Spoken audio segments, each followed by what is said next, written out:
तर मित्रांनो, आज या पहिल्या भागात आज आपण जाणून घेणार आहोत की क्रिप्टो मायनिंगची एक स्टेप बाय स्टेप प्रोसेस नक्की कशी असते.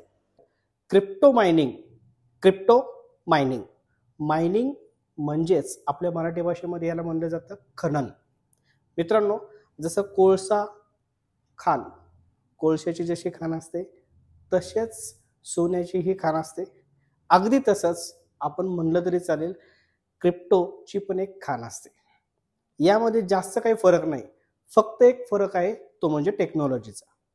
जर आपण म्हणायला गेलं तर कोळसा खाण काम करताना जसे खाण कामगार त्या कोळशाच्या खाणीमध्ये जाऊन खनन करतात आणि त्या बदल्यात त्यांना त्यांचा एक मोबदला दिला जातो.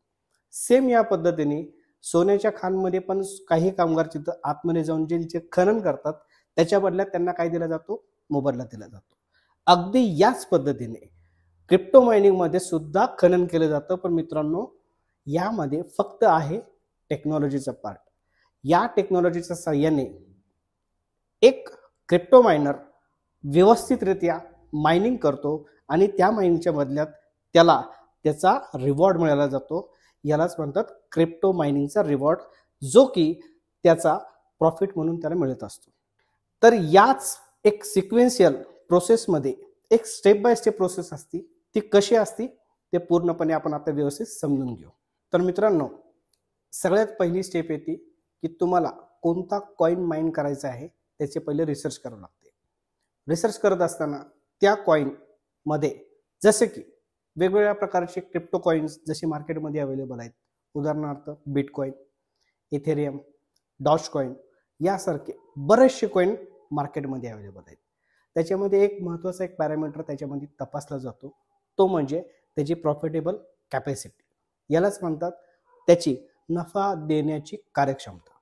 हे पॅरामीटर ॲनालिसिस करून तो कॉइन पहिला रिसर्चच्या टप्प्यामध्ये येतो आणि रिसर्च केल्यानंतर त्याच्यावरती पुढच्या स्टेपची मायनिंगची प्रोसेस चालू केली जाते. मित्रांनो, पहिल्या स्टेपमध्ये कॉइन रिसर्च झाल्यानंतर सगळ्यात महत्त्वाची सेकंड स्टेप असते, ते म्हणजे सिलेक्शन ऑफ प्रॉपर हार्डवेअर.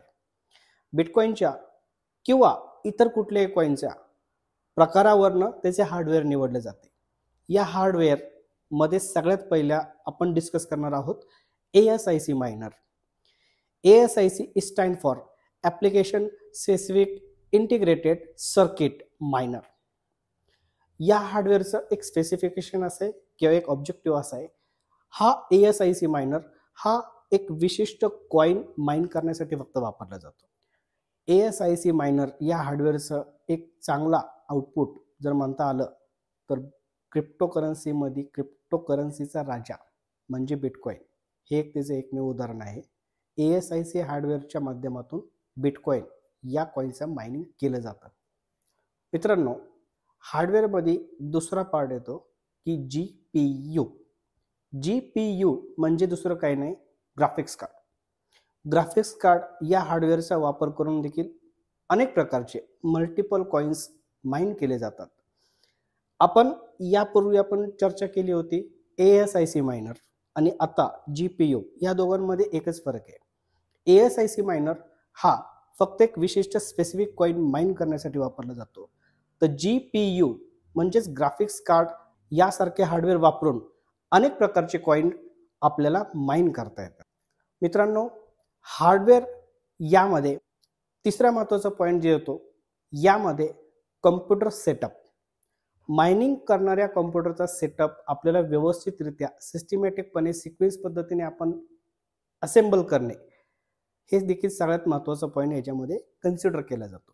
यामध्ये प्रामुख्याने कम्प्युटरची एक रॅम आणि सगळ्यात महत्त्वाचा एकदम क्रुशियल फॅक्टर असणारा पॉईंट म्हणजे त्याच्यामधली कूलिंग सिस्टीम. कूलिंग सिस्टीम का महत्त्वाची आहे?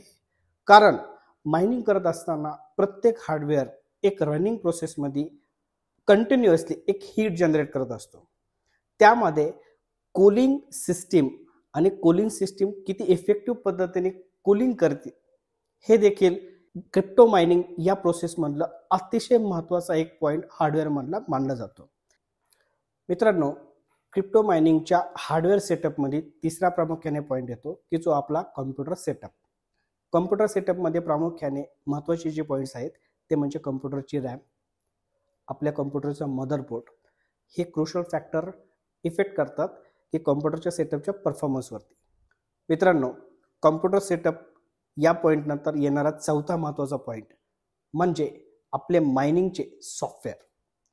मायनिंगचे सॉफ्टवेअर इन्स्टॉल केल्यानंतर हे मायनिंगचे सॉफ्टवेअर एक महत्त्वाचं काम करते, म्हणजे आपल्या हार्डवेअरला ब्लॉकचेनशी कनेक्ट करण्याचं काम हे मायनिंग सॉफ्टवेअर म्हणजेच मायनिंग ॲप्लिकेशन हा महत्त्वाचं काम त्याच्यामध्ये करतो.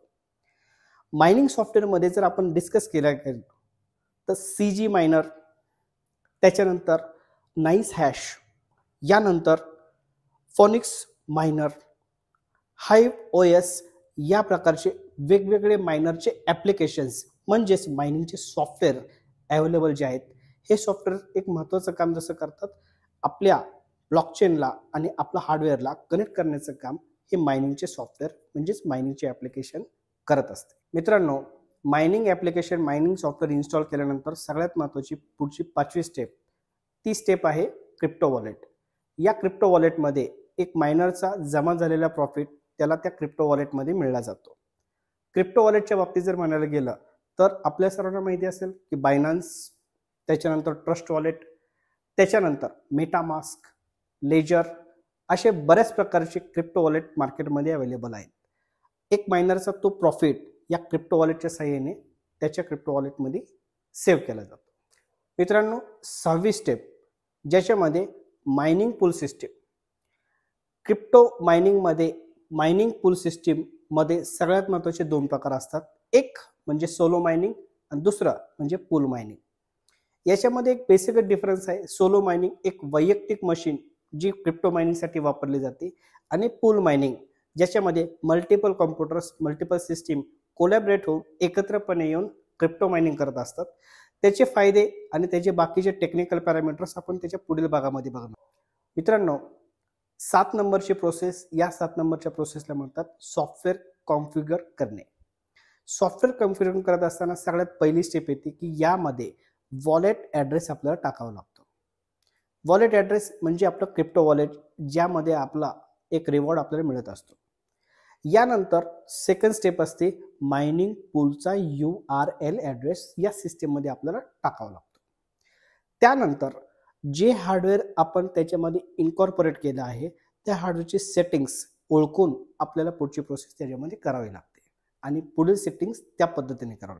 मित्रांनो, यानंतरच्या पुढच्या प्रोसेसमध्ये क्रिप्टो मायनिंग सुरू केले जाते. त्याला स्टार्ट मायनिंग प्रोसेस असे देखील म्हणतात.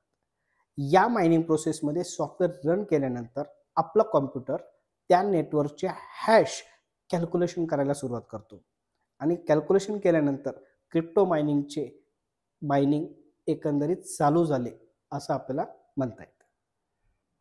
मित्रांनो, आता मायनिंग स्टार्ट झाल्यानंतर एक डॅशबोर्ड जो सिस्टीमला आपल्याला तिथे अवेलेबल असतो. या डॅशबोर्डवरती आता महत्त्वाचे पॅरामीटर्स आपल्याला चेक करावे लागतात. त्यापैकी महत्त्वाचा पहिला पॅरामीटर आहे हॅश रेट. क्रिप्टो मायनिंग चालू आहे, पण त्याच्या आत्ताचा चालू हॅश रेट काय आहे. त्याच्यानंतर दुसरा पॅरामीटर येतो की आपल्या डिव्हाइसचं टेम्परेचरचं आत्ता प्रमाण किती आहे. यानंतर सेम या सगळ्या प्रोसेसमध्ये इलेक्ट्रिसिटीचा वापर किती होतोय. मित्रांनो, हा सगळ्यात महत्त्वाचा पॉईंट आहे. बिकॉज मायनिंगमधून येणारा प्रॉफिट हा आपला येणारा जो इलेक्ट्रिसिटीचा जो खर्च आहे, हार्डवेअरचा जो खर्च आहे, याच्या कॅल्क्युलेशन्सवरनं आपल्याला तो मायनिंगचा प्रॉफिट डिसाईड होतो. त्यामुळे मायनिंग सुरू झाल्यानंतर आपल्या डॅशबोर्डवरती टेम्परेचर, हॅश रेट आणि इलेक्ट्रिसिटीचा वापर किती होतोय हे डॅशबोर्डवरती आपल्याला कंटिन्युअसली मॉनिटरिंग करणं अत्यंत गरजेचं राहतं. ही पूर्ण प्रोसेस झाल्यानंतर एका मायनरला या पूर्ण प्रोसेस त्याने सिस्टमॅटिकपणे केलेल्याचा रिवॉर्ड मिळतो. अर्थात हा रिवॉर्ड त्याला पूल नेटवर्क या सिस्टीमकडनं एका मायनरला त्याचा रिवॉर्ड त्याच्या क्रिप्टो वॉलेटला पाठवला जातो.